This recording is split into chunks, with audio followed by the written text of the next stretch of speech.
meditando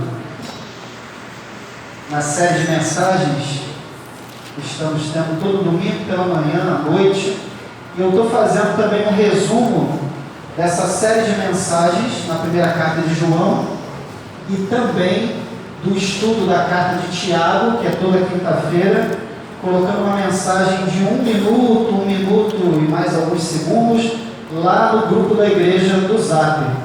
Então você pode ouvir também sempre os resumos das mensagens, e é um resumo mesmo, né? Porque para falar em 1 minuto só, aí tem que condensar bem. Mas como é uma mídia e é áudio, a gente também fazer muito extenso fica complicado. Então 1 minutinho, 1 minuto e 20, por aí, a gente tem o resumo sempre, toda semana, das mensagens da primeira carta de João, aos domingos, e também do estudo de Tiago, quinta-feira. Então os irmãos sempre vão perceber lá que depois da quinta-feira eu coloco o áudio da carta de Tiago, e depois do domingo eu coloco o áudio do mandamento do amor, série de mensagens na primeira carta de João. E João, a gente tem refletido todo domingo de manhã e à noite, que João escreve essa primeira carta às comunidades cristãs do finalzinho do primeiro século. Nós estamos falando entre os anos 90 e 100 depois de Cristo. Então, bastante tempo depois que Jesus passou pela terra, que Jesus foi morto na cruz, ressuscitou e depois passou algum tempo ainda com os discípulos e subiu aos céus para a glória do Pai. Depois de praticamente 70 anos, João então está trazendo essa mensagem do mandamento do amor às comunidades cristãs. E João está trazendo essa mensagem porque aquelas comunidades, elas estavam perdendo o amor a Deus, perdendo o amor aos outros, perdendo o amor ao irmão em Cristo e ao próximo. Por isso João escreve esta carta e diz: vocês precisam, meus queridos irmãos, vocês precisam, filhinhos, voltar ao mandamento do amor. Vocês precisam amar a Deus de verdade. Vocês precisam amar o próximo, amar o irmão, a irmã de coração. Mas João está escrevendo essa carta não apenas para falar do mandamento do amor, não. Ele também escreve essa carta àquelas comunidades cristãs do final do primeiro século para alertar sobre heresias que estavam surgindo e estavam contaminando aquelas comunidades cristãs. Eles estavam enfrentando uma luta muito grande, porque muitos estavam pregando falsamente, eram heresias, mensagens que não tinham nada a ver com os ensinamentos de Jesus, e eles diziam o seguinte: a salvação não é necessária apenas por Jesus Cristo. Jesus Cristo não é o Messias, não é o Filho de Deus, não é Deus. Então havia uma pregação entrando no meio das comunidades cristãs, dizendo que Jesus não era Deus, que Jesus não era o Messias, não era o Salvador, que não havia necessidade de ir até Jesus para se ter uma salvação, para se ter um encontro com Deus e ter a vida eterna. Bastava uma atitude minha, pessoal, uma atitude daquelas pessoas, um esforço, e elas chegariam até Deus. E aí João vem dizer assim: não é por aí. João escreve esta carta e diz àquelas comunidades cristãs: vocês precisam do amor a Deus, vocês precisam do amor a Jesus Cristo, o Salvador, vocês precisam do amor aos outros, ao próximo. Vocês precisam continuar crendo, tendo fé que Jesus é o Salvador, Jesus é o Filho de Deus. É isso que João está escrevendo àquelas comunidades. E quando ele fala a essas comunidades, ele está chamando a atenção para elas e dizendo assim: vocês precisam, meus queridos irmãos, filhinhos, caminharem na luz. Vocês não podem deixar a luz. E esse trecho que nós vamos ler agora de manhã, ele está inserido nesse bloco chamado de caminhar na luz. Os irmãos também têm percebido que eu tenho sempre aqui falado, todo domingo, que a carta de João é dividida por muitos comentaristas, muitos estudiosos, em algumas partes. Primeiro, João faz um prólogo, ele faz uma introdução, que é uma introdução muito parecida com o Evangelho de João. No princípio era o Verbo estava com Deus. Não está assim lá em João, capítulo 1? Evangelho de João, capítulo 1. E aqui na primeira carta, no capítulo 1, do 1 ao 4, João faz essa mesma introdução, parecida com o Evangelho. Depois João vai falar numa parte ali na sua carta sobre o caminhar na luz. Uma segunda parte é viver como filhos de Deus. E a terceira e última parte é o amor e a fé. Então nós podemos dividir a carta de João em prólogo, bem parecido com o Evangelho, com o início do Evangelho de João, caminhar na luz, viver como filhos de Deus, e depois o amor e a fé. Agora de manhã nós vamos ler do verso 18 do capítulo 2 até o versículo 28. E esse trecho ainda está nesse bloco que nós estamos chamando aqui de caminhar na luz. Então, se você está com a sua Bíblia aberta, acompanhe comigo a leitura. Primeira carta de João, capítulo 2, a partir do versículo 18.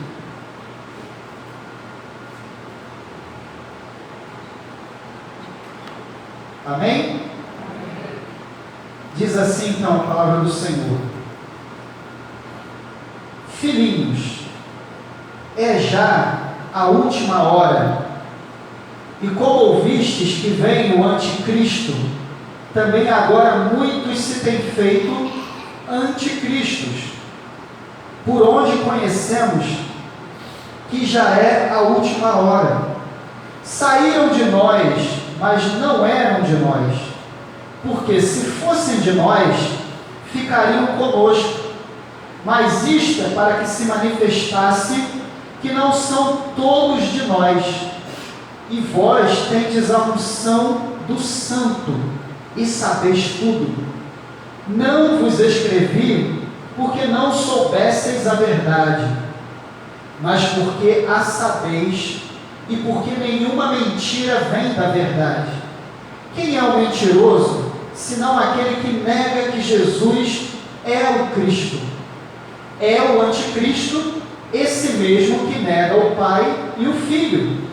Qualquer que nega o Filho, também não tem o Pai. E aquele que confessa o Filho, tem também o Pai. Portanto, o que desde o princípio ouvistes, permaneça em vós. Se em vós permanecer o que desde o princípio ouvistes, também permanecereis no Filho e no Pai.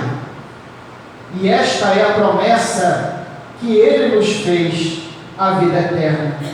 Estas coisas vos escrevi acerca dos que vos enganam, e a unção que vós recebestes dele fica em vós, e não tendes necessidade de que alguém vos ensine, mas com a sua unção vos ensina todas as coisas, e é verdadeira e não mentirosa, como ela vos ensinou, assim nele permanecereis. E agora, filhinhos, permanecei nele, para que quando ele se manifestar, tenhamos confiança e não sejamos confundidos por ele na sua vida. O que nós podemos aprender desse bloco, então, do verso 18 ao verso 28 do capítulo 2 da primeira carta de João, sobre o mandamento do amor, sobre o caminhar na luz? Primeiro ensinamento para as nossas vidas nesta manhã: cuidado com os anticristos. João fala isso: cuidado com os anticristos. Se você observar do verso 18 ao verso 23, João está trazendo esse alerta. Ele diz assim: filhinhos, chamando com muito carinho os seus irmãos. Aqui ele está escrevendo essa carta: meus filhinhos, meus irmãos, meus queridos. É como se ele estivesse dizendo assim: minhas ovelhas, meus filhos na fé, já é a última hora. Depois, no final do verso 18, ele fala: conhecemos que é a última hora, é já o fim dos tempos, a última hora se aproxima. E nós podemos entender que a última hora, o fim dos tempos, começou quando Jesus subiu aos céus, quando ele ressuscita e sobe aos céus, e vai até os dias de hoje, continua até o final dos tempos, e nós não sabemos quando. Eu não posso te dizer que o final dos tempos será este ano, será ano que vem, será daqui a 5 anos, daqui a 10 anos, a gente não sabe. Nem Jesus, ele mesmo disse isso, enquanto ele estava aqui na terra, nem ele mesmo sabia, mas ele disse: só o Pai conhece o dia e a hora da segunda vinda do nosso Mestre, do nosso Senhor Jesus. Mas nós estamos vivendo a última hora, os últimos tempos, e anticristos têm surgido no decorrer da história da igreja, e têm surgido ainda hoje. Mas quem são os anticristos? Os anticristos, segundo João nos ensina, são aqueles que negam que Jesus Cristo é o Senhor. Vejam só o que ele diz no verso 19: saíram de nós muitos anticristos, não eram de nós, porque se fossem de nós ficariam conosco, mas para que se manifestasse que não são todos de nós. E aí lá no verso 21 ele diz assim: não vos escrevi porque não soubesseis a verdade, mas porque a sabeis, porque nenhuma mentira vem da verdade. Versículo 22, olha na sua Bíblia: quem é mentiroso, senão aquele que nega que Jesus é o Cristo?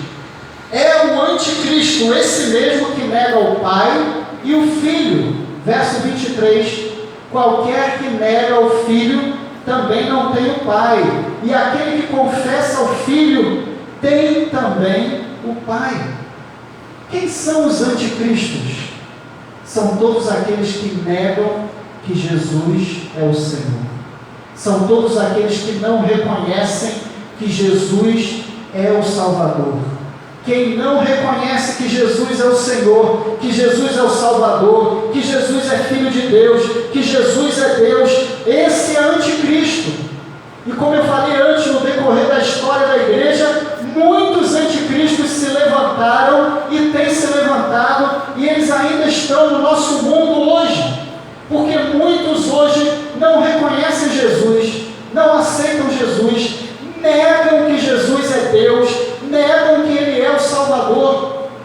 E toda vez, meu irmão, minha irmã, que você olhar, ou que você ouvir alguém que não reconhece Jesus como Senhor, como Salvador, ou que nega Jesus, ou então que precisa de algo a mais, de alguém a mais para ter a salvação, esse é anticristo.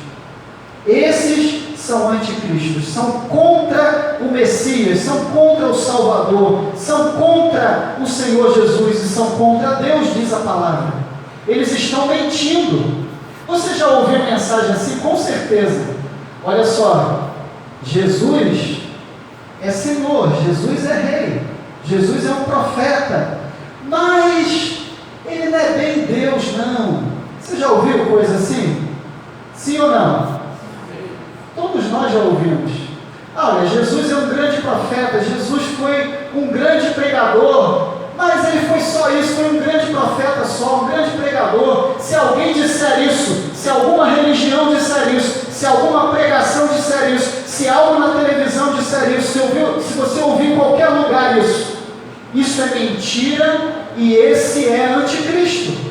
Então às vezes a gente fica pensando que anticristo é alguém especial que vai se levantar, que anticristo foi Hitler, que anticristo foi lá o Mussolini, que anticristo é algum presidente americano que se levanta. Eu já ouvi muita coisa, já li muita coisa.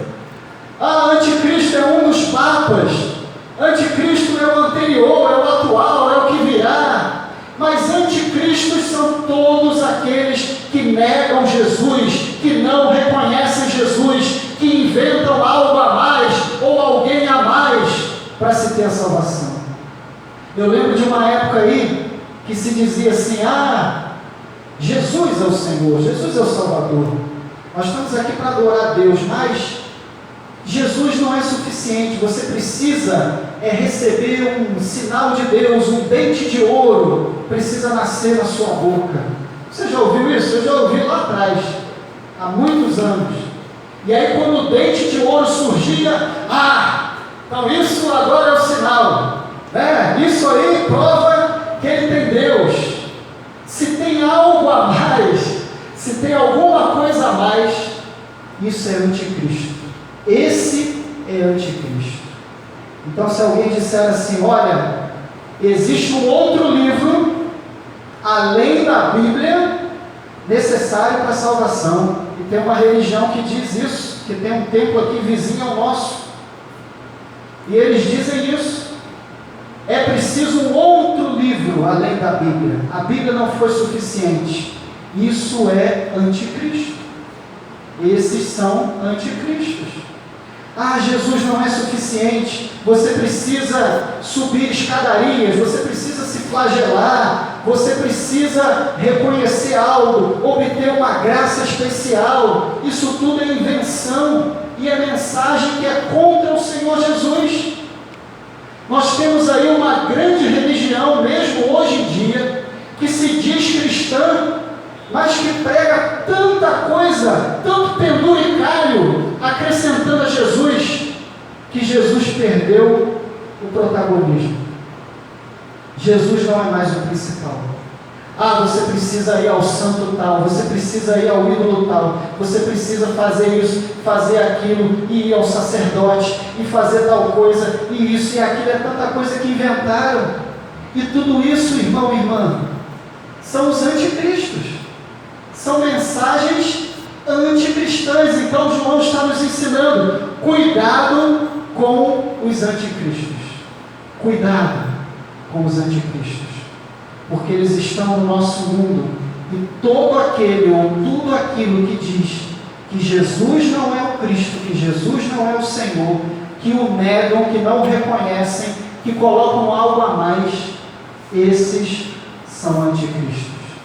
E para caminhar na luz, para seguir o mandamento do amor, a gente tem que ter cuidado com os anticristos. O segundo ensinamento de João para nós, da palavra de Deus para nós nesta manhã: se os ensinamentos de Cristo permanecem em nós, nós permanecemos em Deus. É o que dizem os versos 24 a 26. Acompanhe a sua Bíblia comigo mais uma vez. O verso 24 diz assim: portanto, o que desde o princípio ouvistes, permaneça em vós. Se em vós permanecer o que desde o princípio ouvistes, também permanecereis no Filho e no Pai. E esta é a promessa que ele nos fez. Qual é a promessa? A vida, vamos dizer juntos? A vida, olha que palavra linda, não é? A vida eterna. A gente tem que dizer com um sorriso no rosto, não é? Não é falar assim: a vida eterna. Que a gente não vai para o céu, amém? Amém. Então vamos dizer com um sorriso no rosto: a vida eterna. Você tem a vida eterna, meu irmão. Você tem a vida eterna, minha ovelha. Estas coisas vos escrevi, verso 26, acerca dos que vos enganam. E aí lá no 28, o verso diz assim: agora, meus filhinhos, olha João falando, chamando carinhosamente, meus filhinhos, permanecei nele, permanecei em Jesus, permanecei em Deus, para que quando ele se manifestar, tenhamos confiança e não sejamos confundidos por ele na sua vinda, na sua volta. Se os ensinamentos de Cristo permanecem em nós, nós permanecemos em Deus. Você pode dizer comigo? Diga assim: se os ensinamentos de Cristo, mais uma vez, se os ensinamentos de Cristo permanecem em nós, permanecemos em Deus. este é um ensino para a sua vida. Porque se aquilo que nós ouvimos desde o princípio, como João está dizendo, se nós ouvimos a palavra de Deus, ouvimos os ensinamentos do Antigo Testamento, do Novo Testamento, o que nós devemos ouvir desde o princípio, o que os cristãos ouviram lá desde o princípio, se nós ouvirmos a palavra de Deus, os ensinos de Jesus, esses ensinos devem permanecer em nós. Eles não podem sair de nós. Eles não podem escapar. E aí eu lembro de algo, por exemplo, que contém água, que contém esse líquido precioso, mas algo, não como esse copo aqui, porque a gente não tem como furar. Só se eu jogar aqui no chão, ele vai quebrar, espatifar e a água vai embora. Mas imagine um recipiente com água cheio e que alguém chega e começa a furar. Um recipiente de plástico ou um material até muito menos resistente. Você começa a furar ali. O que vai acontecer com a água? A água vai sair, vai embora. E muitas vezes ela vai aos poucos. Quando você tem um vazamento na casa, né, assim que acontece, tem lá um pinga-pinga, né, que é chato de noite, fica lá naquele negócio, né? Aquela torneirinha chata, né, que o marido não foi lá, não consertou. Aquele vazamento que fica lá debaixo da pia, o cano que está vazando. Se você deixar e não consertar, o que vai acontecer? A caixa d'água vai esvaziar, vai embora, não tem outro jeito. Os ensinamentos de Cristo são da mesma forma, eles precisam permanecer em nós. Não pode ter furo, não pode ter vazamento, não pode ter coisa mal encaixada, não pode ter brecha. Porque se a gente deixar brecha, deixar um cano mal encaixado, se tiver vazamento, se tiver furos, o ensinamento vai embora, vai escorrer, vai embora. Os ensinamentos de Cristo precisam permanecer em nós. E este mundo em que a gente vive, sabe o que ele fica fazendo com a gente? Ele fica o tempo todo tentando furar a gente. Furar de todo lado, para os ensinamentos irem embora. O mundo que a gente vive faz a gente perder tempo com tantas coisas, e a gente está atarefado com tantas coisas e não tem tempo de ler a Bíblia, de orar. É tanta mídia social, né? O Zap então é bênção muitas vezes, mas se a gente não tiver cuidado, a gente fica tanto tempo ali lendo mensagem, respondendo, ou é tanta coisa para fazer, né? É cuidar do Facebook, é cuidar do Instagram, é cuidar do Zap, e é sair, é fazer compra, e é estudar, e é ir para lá, e é ir para cá, é fazer alguma coisa em casa, e é botar a série em dia, né? Maratonar a série. E aí a gente faz tanta coisa, o dia passou, a semana passou, e buscar a Deus, zero. A gente não ora, não lê a Bíblia, e o que acontece com os ensinamentos? Ó, vão embora. Porque a gente vai dando brecha, a gente vai deixando buraco, a gente vai deixando aquele cano, né, envelhecer. Se você não trocar, não mudar ali aquele vazamento, a água da caixa vai embora. Nós precisamos ter os ensinamentos de Cristo em nós, porque quando os ensinamentos de Cristo permanecem em nós, nós permanecemos em Deus. Olha a lógica do texto, olha a lógica de João. Se os ensinamentos permanecem em mim, eu consequentemente permaneço nele, permaneço em Cristo, permaneço em Deus. E quando eu permaneço em Deus, sabe o que acontece? O texto fala aqui: eu não sou enganado, verso 26 fala isso, eu não sou desencaminhado, eu não saio do caminho da luz, porque os ensinamentos estão em mim, eu permaneço na luz.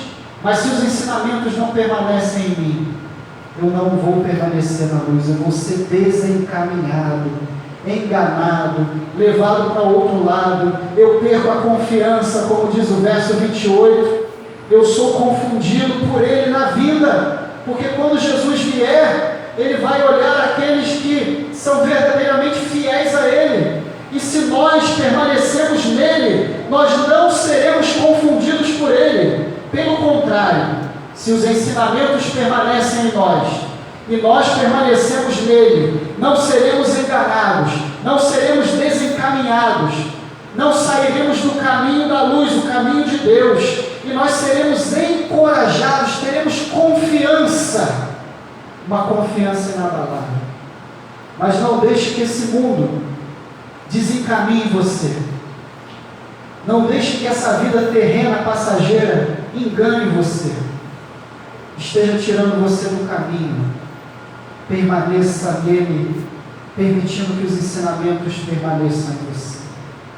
Esse é o segundo ensinamento que a gente aprende nesta manhã. O terceiro ensinamento é que nós possuímos a unção do Espírito Santo. E é o que dizem os versos 20 e 27. Leia comigo novamente. O verso 20 diz assim: vós tendes a unção do Santo e sabeis tudo. Existe uma outra versão que diz assim, verso 20: vós tendes a unção do Santo e vocês possuem sabedoria.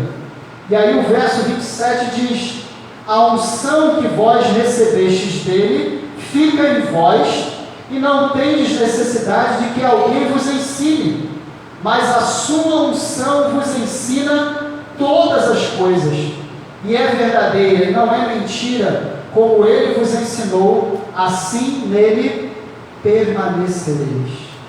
Nós possuímos a unção do Espírito Santo. Amém?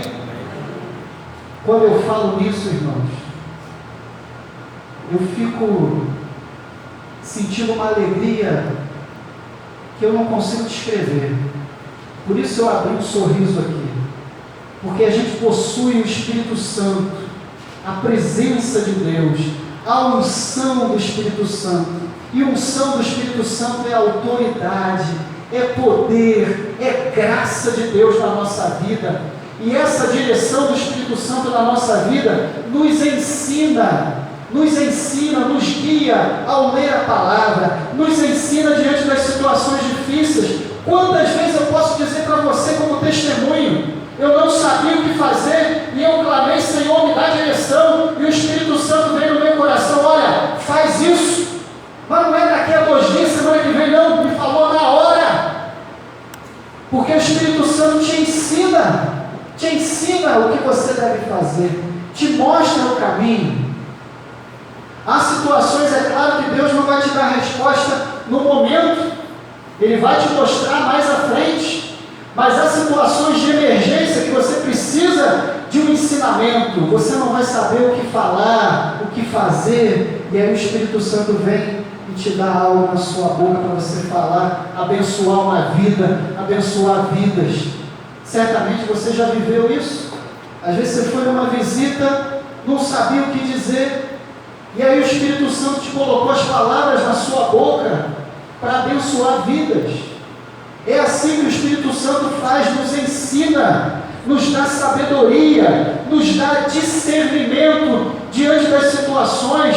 Nós possuímos a unção do Espírito Santo, mas essa unção que está em nós, essa presença do Espírito Santo, a gente precisa cada vez mais buscá-la e sermos cheios do Espírito Santo. E quando nós somos cheios do Espírito Santo, não falta sabedoria para a gente tomar decisões, não falta sabedoria diante das situações da vida, não falta o discernimento para a gente entender, é por aqui ou é por lá. Não falta palavra de ensinamento para nós, e você será ensinado. Quando a gente tem a unção do Espírito Santo, possuindo essa unção, a gente tem a memória viva do Senhor Jesus e dos seus ensinamentos em nossa vida. Por isso, meu querido, nesta manhã, entenda essa palavra para a sua vida. Cuidado com os anticristos. Se os ensinamentos de Cristo permanecem em você, você permanece em Deus. Você possui o Espírito Santo. Então busque cada vez mais a comunhão com o Espírito Santo, a direção do Espírito, ser controlado pelo Espírito Santo. E você vai caminhar na luz, vai viver o mandamento do amor. Cuidado com os anticristos. Os ensinamentos do Senhor Jesus precisam permanecer em você. E você possui a unção do Espírito Santo. Com isso você pode fazer a obra de Deus. É aquele desafio que eu coloquei para você no momento do ofertório. Deus nos desafia a trabalhar para Ele. E nós, como crentes, precisamos ter esse entendimento. Eu preciso ter cuidado com os anticristos. Eu preciso que os ensinamentos de Jesus permaneçam em mim, não deixá-los escapar, com a unção do Espírito, sabedoria, discernimento, fazer a obra de Deus, seguir. É isso que Deus te chama para fazer. Deus quer cada crente um servo, cada crente um dizimista, cada crente um evangelista. Vamos parar de pensar que é só o pastor que tem que fazer a obra. Dá para o pastor se vira. Está aqui, pastor, está tudo aqui, se vira, vai lá, bate o escanteio, corre dentro da área para cabecear, ainda volta atrás lá para defender o gol. Acabou isso. É toda a igreja junta, unida. Claro, na liderança do pastor, mas a igreja toda unida e fazendo a obra, porque nós temos a unção do Espírito Santo. Amém? Feche seus olhos, meu irmão. Feche seus olhos e consagre a sua vida ao Senhor agora. Viva o mandamento do amor. Viva o caminhar na luz. Cuidado com os anticristos.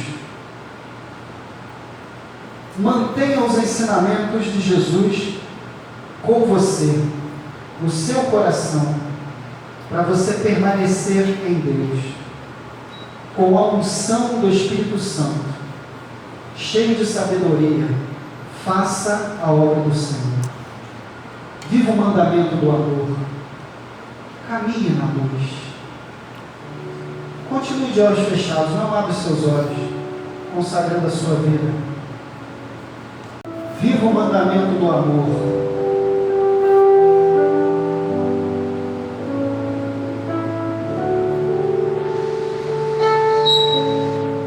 Viva o mandamento do amor. Caminhe na luz.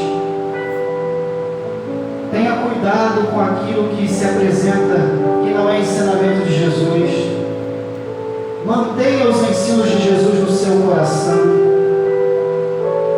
E cheio de sabedoria que o Espírito Santo te dá, faça a obra do Senhor. Consagre a sua vida.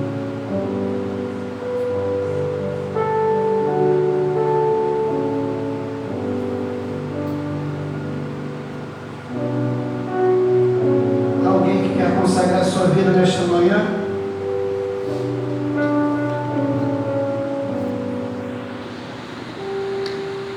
Você quer dizer: Senhor, eu consagro a minha vida a Ti.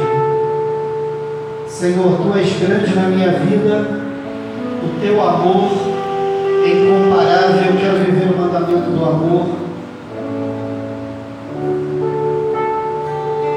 Senhor, eu quero que o Teu Santo Espírito me conduza cada vez mais e mais. Alguém nesta manhã que quer consagrar a sua vida, levante uma de suas mãos. Se você entender essa palavra para você, amém.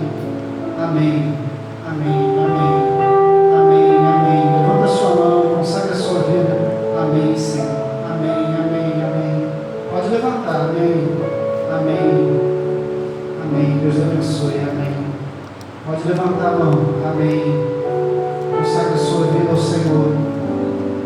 Há mais alguém? Alguém nesta manhã que quer aceitar Jesus como Senhor e Salvador? Pode levantar a mão também. O apelo para aceitar Jesus não é só à noite, é de manhã também. A gente pode ter visitantes aqui que ainda precisam declarar isto, ou alguém que já está frequentando a igreja e quer dizer isso. Levanta a sua mão se você quer dizer: pastor, eu creio em Jesus como meu Senhor e Salvador. Eu quero Jesus salvando a minha vida. Alguém? Levanta a sua mão. Ou então, se você quer dizer, eu quero ser membro desta igreja, eu quero pedir o meu batismo. Alguém? Levanta a sua mão. Pode levantar aí no seu lugar.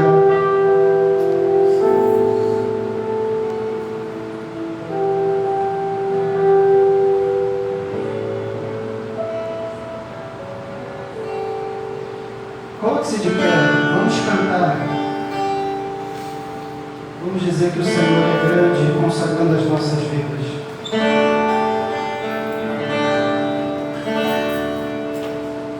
Grande é o Senhor,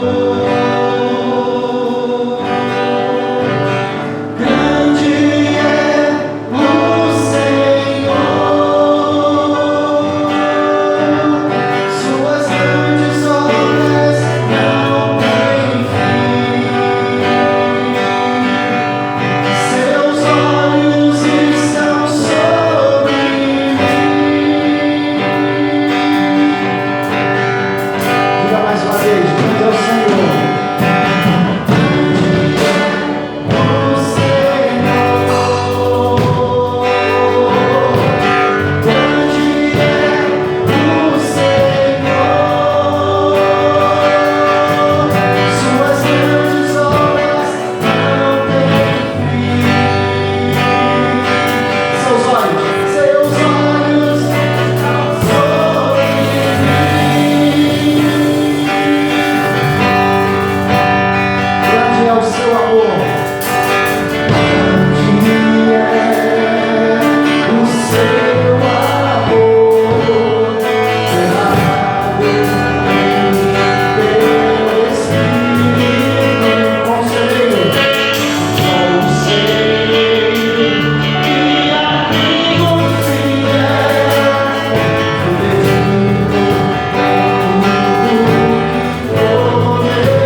consagramos nossas vidas a Ti, porque nós queremos reconhecer que o Senhor é grande, que o Senhor é Deus, que só o Senhor Jesus é Deus, só o Senhor Jesus é o Cristo. Senhor, o Teu Santo Espírito derrama em nós o Teu amor, e por isso, Pai, queremos que os Teus ensinamentos permaneçam em nós, e queremos, Senhor, com a unção, com o amor, com a Tua graça, vivermos em sabedoria, fazermos a Tua obra. Tu és tão fiel, Tu és fidedigno, e nós queremos corresponder a Ti, Senhor. Em nome de Jesus. Amém. Amém?